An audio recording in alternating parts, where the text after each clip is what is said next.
ให้แก่พามมโนเท่าเป็นรางวัลสินไทยให้สวยสดจนว่าเกี่ยงหมดทวนกุศลแนวพอแต่ไทยล้านแล้วสิเลี้ยงลานพามมนุ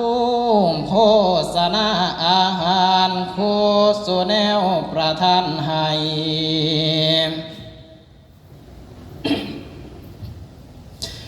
หวาน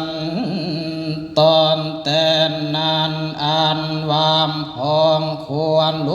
วงอ่านตองแต่งไว้ด้วยดีสัมปสันปิงจี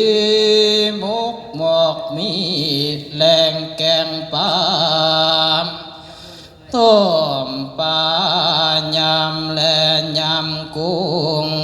งยำและยำปีอันเป็นเครื่องจีนแรงเครื่องจามมี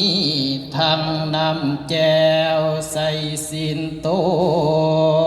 มแกงส้มใส่ข้าวเบื่อมากเขืองกำปานแดกมากแปบกับนำผักเท่าพามมักพาลุมมันก่อนเลี้ยวหลังเห็นทุกพางวางหน้าเห็นทุกพายทางเห็นของกินหลายมันก็หัวอยู่ยี่ยุ่มยี่ยาม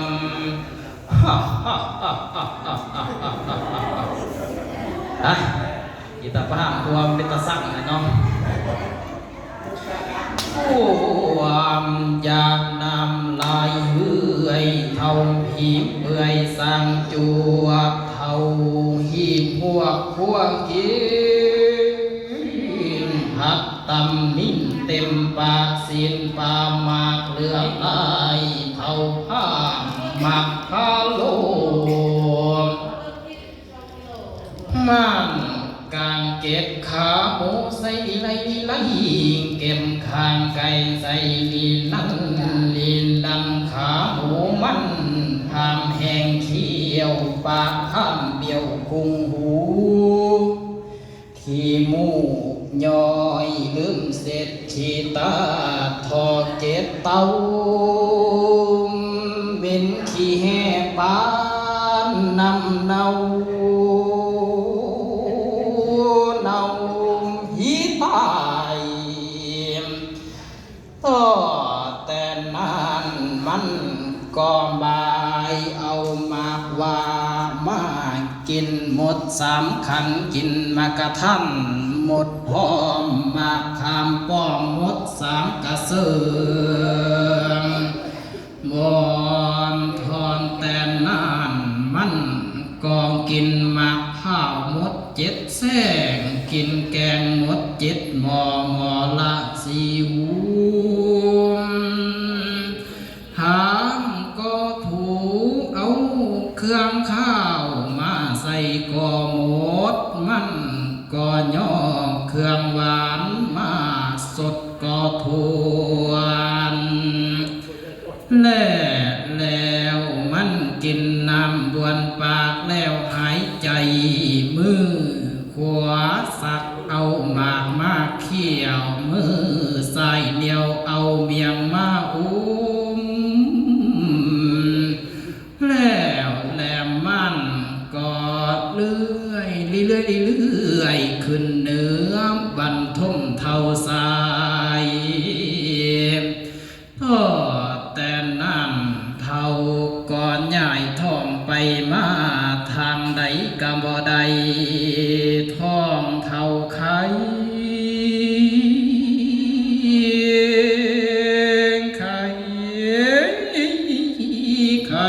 คุ้งข้างเฮาการได้เฮหุนหวยอยู่กลางภาษาใจจักขาดจิ้งเกือกลีเลือมือซ้ายเสร็จน้ำตา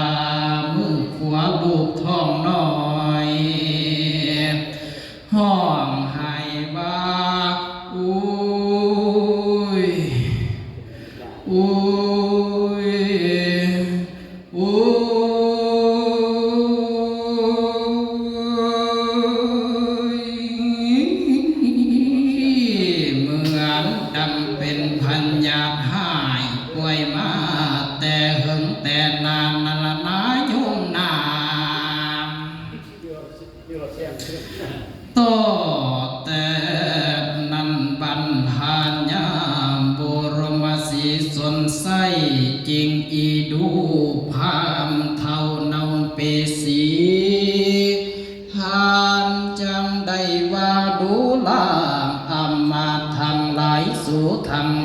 จงไปสอบหายา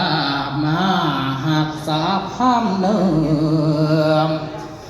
อ่านว่าหมอยาหลวงกะจงมาพ่อห้อยอ่านว่าหมอยาน้อยกะจงมาพ่อพัน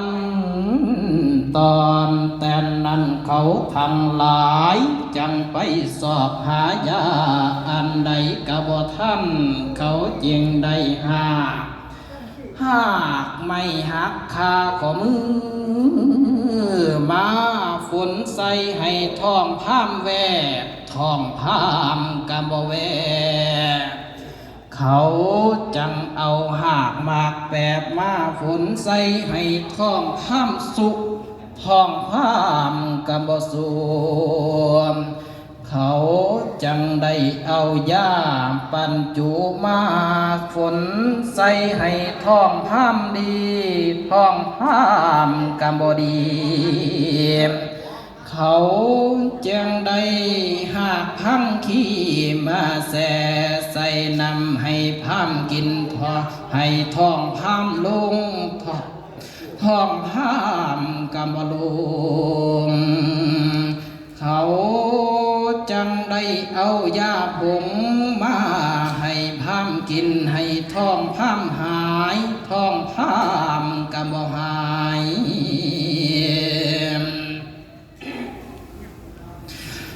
อ่านว่าหน่อยหนึ่งบ่พอนานใส่พามกะแตกปีพามกะแตกปอกเหาะพามกะแตกป้องทองพามกะแตกปุ้งแตกกะบ่แตกซื่อๆดอกยุ่มเอ้ยแตกใส่หัวพญาเพสองด้านสามด้านแตกใส่หัวลานตายสามคนแตกใส่หมอนน้ำมนต์ตายเก่าแตกใส่ผู้เฒ่าตายสาวแตกใส่ผู้สาวตายหอยแตกใส่เด็กน้อยตายเป็นพันยังบ่ถือแต่อาตมาผู้นั่งเทศอยู่เทิงธรรมาสนี่แล้ว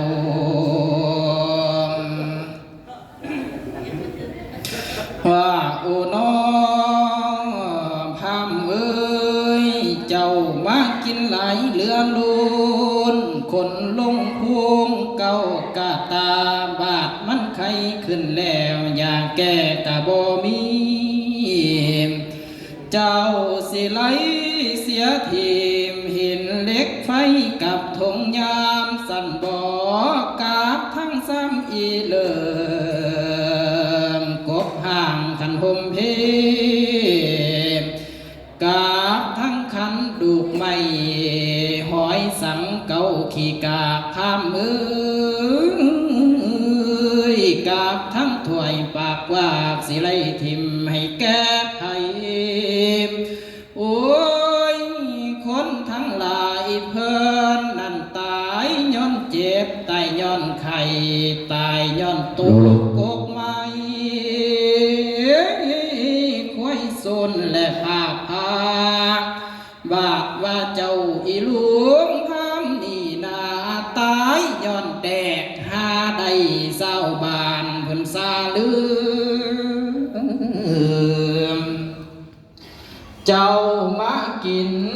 คือจำเทลงหวยแกงควายใส่หมากทั่วลาบเลือดหมูเบิดตั้งใส่กันเทศหลายๆเด้อข้ามท้องแตกเด้อ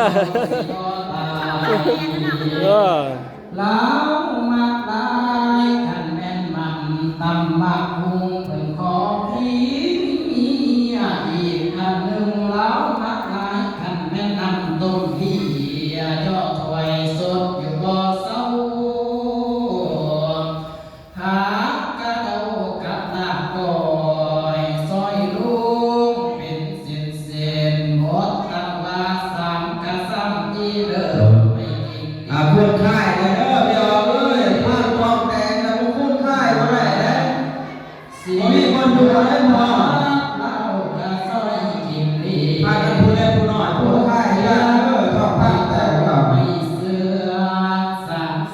จีบจนว่าเกียบไปกินลิ้นแต่อยู่นองสองให้ท้องสะโทสมจักว่าผมหรือว่าโอ้แฟนให้เล้าเทื่อละสองสามโอกันบ่หอดทอ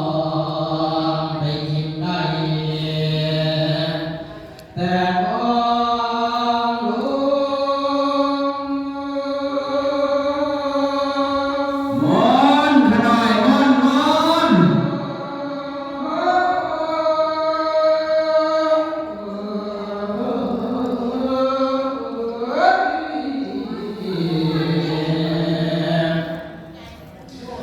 เอาละโจไม่มีพังตายบ่มียาของทุกสิ่งกับคนเข้าสู่พระคัง เจริญขึ้นเจริญขึ้นพี่น้องเอ้ยบ้านเราเด้อเจริญขึ้นรุ่งเรืองเนาะ พอดบุญใส่ใจ สุดยอดพระในชาติคุณเนาะคุณพระเวทสุดยอดบ้านพวกเราแข่งสิก้อนสุดยอดเลยเนาะอุดมสมบูรณ์เด้อ อยากให้เว สาธุสาธุสาธุ น้ำสู่บ้านใจสถานวันไหวต่อจากนั้นก็จึงได้คันเตือนเปล่าเสนาถามมาข้างบนทางจากสีพีพีไปถึงที่ลีตัวที่ ไม่ก็พูดมาแล้วโอ้ยเป็นจบเป็นงานเด้บ้านงานเนาะพูดนำกันได้หลายให้เจริญรุ่งเรืองกว่านี้เด้อให้มีเงินมีทองมาทุกผู้ทุกคนของตนญาติน้องบ้านน้องเก็บใส่ใส่ซ่า หญิงหรือชายกับหากทำทั้งกวางบอนในสูงกับพุทธีมบอนในรูปกับผมเติมให้กับฝ้าวลุกขึ้นทั้งทางถนนนางจางว่าทุกทางบ่ได้ว่าหญิงชายคนก็เลยนั้นเนืองกะสวาแซวแถวบ้านมาทำทางบ่มีจางพอใจขันน้อยใหญ่เข้านั่นกุ้งสนใสเตรียมไผพ้นขันเทียบพอยออกเดินเข้าแห่ขบวนสถานอยู่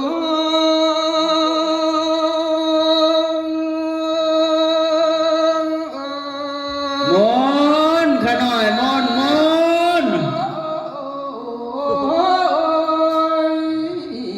น้ำจางว่าคบที่ถวนใหญ่จากสีพีได้12โคเพนีหมูปาซาเศร้าเสื่อมบ่ว่าเหนือหรือใต้ลำในอนันต์นี้ออกจากเขตความคุมกองของปองตาโพนพ่อปันไม่เท่าลุม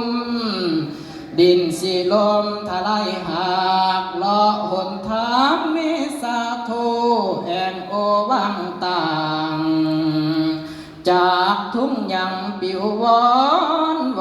นเลี้ยงกันเดียละดาบประดับด้วยกล้วยอ้อยดูนาหอยงดงามไหลไปคือจังน้ำเพื่อเส้นนอองค์กษัตริย์ผลนิกรเดินกันมาดอกมากไม้ลายโลนโกละหนคุ้งฟ้าดอกเวหาอากาศลดแล่นลายคนพร้อมกันยังเดินหวงหมู่กุลสโลสางอันนั้นนับขยับตีนเอาสุลามาลีนใส่กะถังโทตั้งจักแม่นยังควันกุมตาลุ่มบอนควันไงไปหับองค์สีไพยังกระดังวืนพ่อปานฟ้าขันลวงบุญนามพ้นกะหลายมากโลด วนจนว่าอังพนาภัยประสาสุนน้องไหลหลังไหลปานน้ำข้ามโคกสูงลงเหวหัวยินสะอ่อนป่าไม่อ่อนยินสะอ่อนมวนแบ่งแดงเศร้าโลดบ่เงาตื่นเมื่อเศร้ากะจริงใหญ่ใหญ่ทับยับขาดวนใหญ่บ่มีแนวขวางขาดสะดวกดีพี่เกียงคนเลี้ยงกันเป็นแถวทานสุขสำลันเศร้าเบาพวกผู้เฒ่ากับพ้องหาวทั้งเฝ้ายานบ่ทานน้ำว่าไหลวันไหลมือจริงเดินถึงแถวเทือนเดือนหนึ่งได้ถึงเขตวงโกฏเป็นเวลาสายานเจ้าคำแรงลงแล้วขยายแถววงล้อมดอกผ้ากันขยายแถววงล้อมดอกผ้ากันเม็ดผ้าเนงทั้งผักเม็ดผ้าเนงคอยปันเล่งเสพเจ้าทหารเฝ้ากันอยู่ยามอันว่าเขาแล่นามบ่อึดอยากแล้วใดกุ้งสนใสก็เลยพากดอกแทบอาสมกวงคนทั้งปวงกันนอนนิ่งนาบ่มีติงกว่ากอมหอมสุขคนธรรมาดแมงสะอ่อนโอมเสื่อนมาลง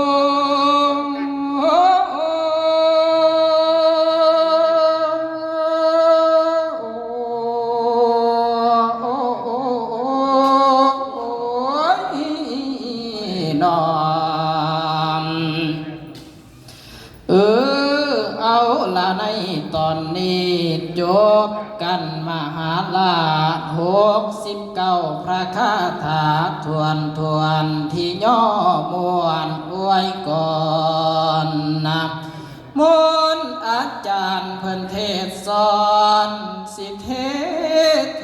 ศนาเสียงสากตินครกันดอกต่อไปเด้อท่านอาวสันตัวคามโกมมาลีผู้เทศและอาวสานสัมนีอันตัวคามสิอวยลงนั่นละนามสาธาโย